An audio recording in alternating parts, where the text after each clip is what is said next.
Hey, how's it going? Welcome to the Out for Blood podcast. My name is Shane Hubbard, and I am the Marketing and Communications Manager at Houchin Blood Bank.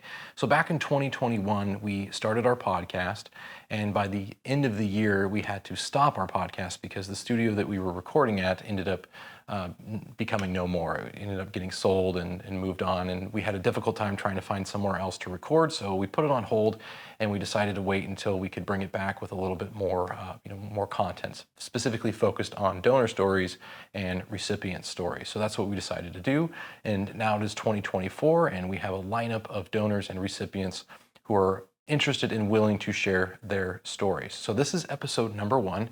I got to sit down with Xander Chisholm, who is a family member of someone who works at Houchin. So that was kind of a cool connection.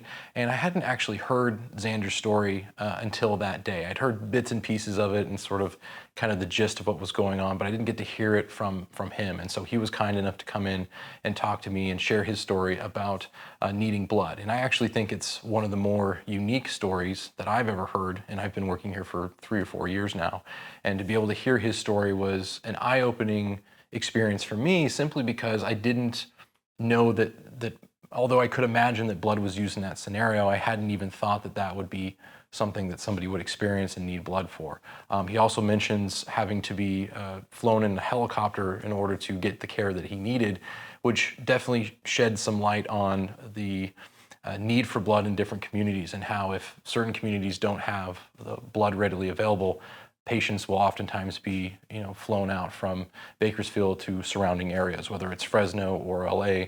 A lot of times it just depends on, what the need is and if the demand is there. So that definitely sheds light and is very relevant to today's world where, a certain community might not have the blood that they need at the time that they need it, simply because we're in a national blood shortage. And that's something that we're still experiencing to this day. So last year around May, so about this time last year, the American Red Cross came out and said, yes, statistically, across the board, we are in a blood shortage. The consistent demand for blood is higher than the consistent supply. The supply of blood donations has decreased substantially year over year since 2020. It was obvious that during the pandemic, blood donations was going to be lower because of social distancing, but because it's an emergency service, it is an essential service. Blood donations kept going, but donors came in less often. So since that year, we've seen a steady decline in the week over week and month over month total donations. And we're trying to bring that back up by not only expressing the critical need of blood, but all the different reasons why it's used, whether it's a routine operation that's done at your local hospital, or if it's an emergency situation, being able to spread awareness about the different uses of blood and how it can't be substituted in any way, whatsoever, really speaks to just how important blood donations on a daily, weekly, monthly, and obviously year over year consistency is so important. So anyway, without further ado, let's go ahead and jump into today's episode. So Xander, welcome to the podcast. Thank you for coming today. Thank you for having me. So I think the best place to start is just maybe in childhood, to get kind of a background as to, who you are, before the incident, and kind of talk a little bit about that. So tell us about your childhood. Growing up, I was always that kid running around outside, playing basketball outside with my friends, neighbors, and going to school, the athlete at school, and just the active kid that was always friends with everybody, never really had problems in school. So from an early age, you were very active. Yeah. What was your first sport? What is the first sport you played? First sport, I'd have to say basketball. And did you play that through high school as well? Yep. Awesome. I continued playing that. So when did you start playing football? I started playing football my 8th grade year, so 2018. Okay. So you were doing 2 sports at the same time? Nice. So what made you decide to make the decision to go into football and leave basketball behind? Growing up, my older brother, Xavier, he was always a football guy, and my dad liked football too, so it kind of made me just fall into it naturally. So I decided I just wanted to play football. Play football? Yeah. Was there a position that you wanted to play, or I should say this, when you were younger, what was the position you wanted to play the most? Probably receiver. Receiver? Yeah. So what made you transition to defense? Like, was it something that happened in high school, college, or was it a coach's decision? So going into high school, I actually played quarterback Oh, my first 3 years, because we didn't have really a quarterback. So I was, playing time, might as Sure. well. My senior year, I ended up switching to receiver and defense, and I was getting a couple offers, but the one that poked out to me the most was a defensive offer at Sacramento State. So I just decided to go there. It was closer to home than most I had. So Tell me a little about, do you have any siblings? yeah, I have 3 siblings. Yeah, What in the order are you placed in the? I'm the youngest. You're the youngest. Yeah, So I'm what the is it last like one. being the youngest of all of your siblings? Oh, well, you know how they always say the youngest is spoiled the most? I can't disagree with you right there. So it was a little bit spoiled, more spoiled than all of them, but it was cool, definitely. So you had older siblings to look up to. What sort of impact did those older siblings make on you growing up? They had a great impact because they all played sports themselves and they were all good in school. So they kind of made a name for myself before I even could make my own name. Growing up, they're, oh, you're such brother, you're such. Right. So like there were teachers that already knew who you were because of your older siblings. Yeah, that's funny. I'm the oldest of two brothers, 3 boys, and I had the exact same experience. All my brothers would tell me, "Oh yeah, they know me because you were here first." So I don't know a ton about what happened when you needed blood. So go ahead and tell us a little bit about like what age were you? What was the scenario? What happened? I want to say I was around 3rd grade, so about 2013, about 8 years old, 9.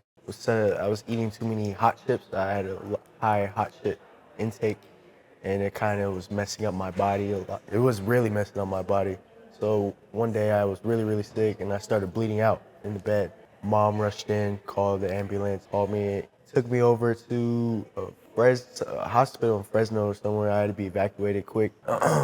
And I needed blood because I was losing a lot of blood. So So were you living in Fresno at the time? I was still here in Bakersfield. Oh, okay. Yeah. So they had to take you to Fresno. Was there Yeah. not a hospital in town that could take you in that scenario? No. Interesting. So they had to did you fly out there? Yeah, Or was it, flew in a wow, helicopter. in a helicopter.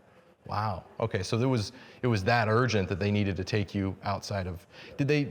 I mean, maybe you don't know this, but was it ever explained why you had to be airlifted to Fresno and why you couldn't be here in town?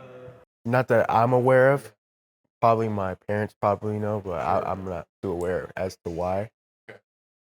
Yeah, so I didn't look into that specific case, but for the sake of context for our viewers, a lot of times when that happens, the reason is that your blood or whoever is that needs blood in that scenario, it can't be found in the community that you're currently living in.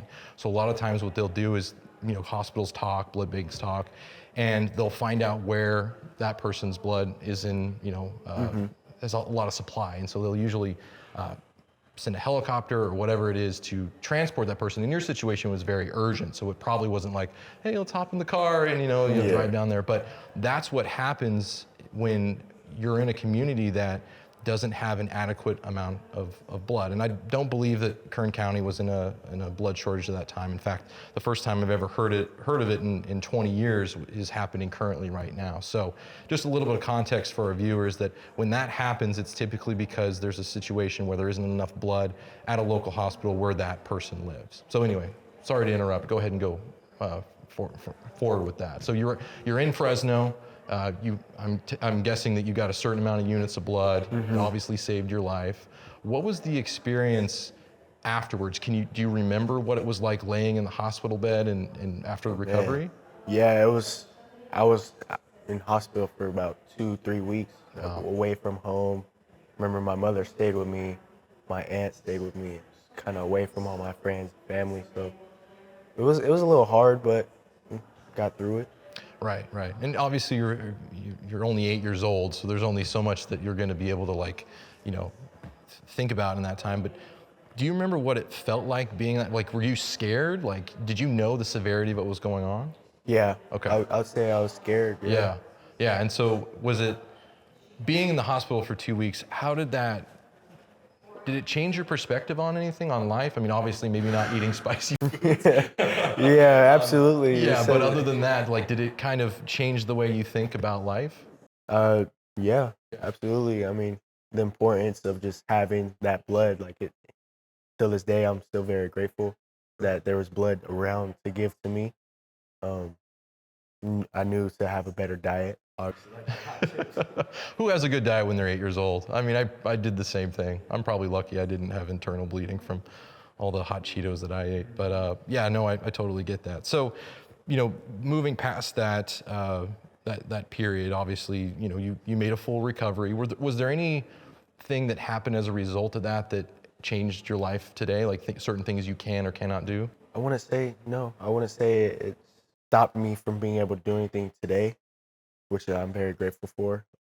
I'm able to just put it in the past and move on and just tell my story to hopefully help others. Right. Yeah, and encourage others to donate blood for situations like that. I think your story is so important because, while it might not be something that makes the news because it's not a car accident or something like that, it stresses the importance of why blood is used in so many different scenarios. Internal bleeding is no different than external bleeding. You're still losing blood and it still affects your body in a very similar way.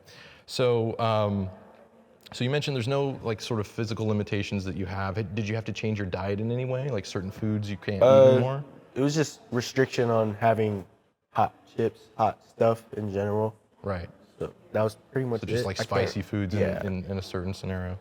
So I wanted to ask you just a couple of other questions that I think would be kind of fun and just get to know you a little bit more. So do you have any role models in your life? I have a couple, yeah. I'm a big LeBron fan, and Kyle Hamilton. He's actually a safety for the Ravens. Big fan of him, and probably say my older brother. And what is it about, and you can go through each one individually, but what is it about them that you look up to? Just the person they are. Like they're very influential. Like they influence a lot of people in a good way. I remember a lot of times, like I was struggling myself, like physically wise, to get up and go work out or something. But I would see those guys, get up no matter what, no matter how they're feeling. It kind of helps me out, or see how they talk to people. They're a really good people person. So they're able to help people and walk people through situations. And that's kind of how I want to see myself. Like when I leave or I'm not here anymore, I want to be remembered as that person that was always influential in helping other people get better, like be better people for themselves. Just a short little story. When my wife went into labor, there was no real complications or anything, but there's always that thought in the back of my head, what if she needs blood? Do we have enough? And being able to work at a blood bank gave me that reassurance in a way, because I knew that we did. But there's so many situations in life that are just routine things that happen. They don't necessarily happen in emergencies that blood is used. And I'm not sure how much you're aware of it right now, but we're in a national blood shortage and a local blood shortage.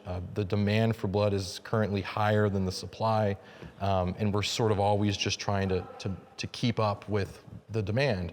And if this trend continues, then we're going to be in situations, hopefully not, but there's going to be more situations in which hospitals need blood, care centers need blood, and it's rushing around to try to find it instead of having a stockpile. So, one of the things that we're trying to do is bring more awareness to stories like yours, to other blood recipients that, again, we know about the ones that are emergency situations.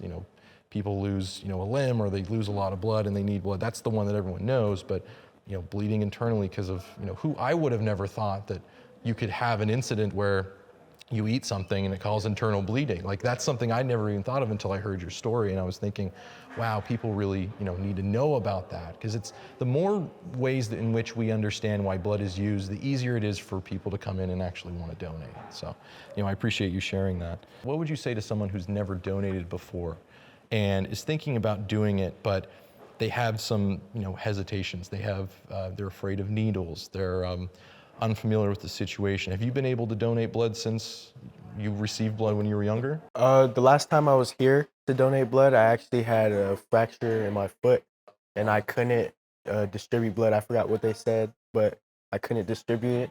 But I think I'm going to real soon, maybe even today, honestly. But I would say a saying I always have whenever something is bad or not good is like, it sucks right now, but in 3 weeks I won't even be thinking about it, or like in a month I won't even be thinking about it. So a needle, everybody's probably scared of needles, but in a week you won't even be worried about that needle anymore, or like you won't even be worried about seeing how much of your blood is outside of your arm. So I'd say just see the bigger picture in it. Like you could help a lot of lives by donating what you have. So So kind of think about what it is, the impact that you're making versus the short-term yeah, discomfort that you might have in that absolutely. moment. That's a Yeah. great way to look at it. And I think that will help a lot of people because I know for me, when I first started donating, it was, I very much focused on that immediate, like kind of like, oh, I don't like needles. Mm-hmm. And then I learned that, we have great phlebotomists that can distract you, and they always distract me. They cover my arm. We do things to make it less uncomfortable, make it more comfortable, as uncomfortable it is. But yeah, I mean, as soon as you donate it, that blood is being used in some capacity to either save lives or improve lives, or, improve people's conditions where they oftentimes need transfusions. Like, sickle cell anemia is a great example of that. Being able to have routine blood donations that make life easier. Instead of it being, suffering more. So Absolutely. being able to expand upon all of that is really important. Awesome. Well, thank you, Xander. I appreciate you coming in today and sharing your story. Thank you for having hope you have me. a great spring break, and we'll definitely have to talk soon. Yes, sir. Awesome. Thank you. Yeah, thank you.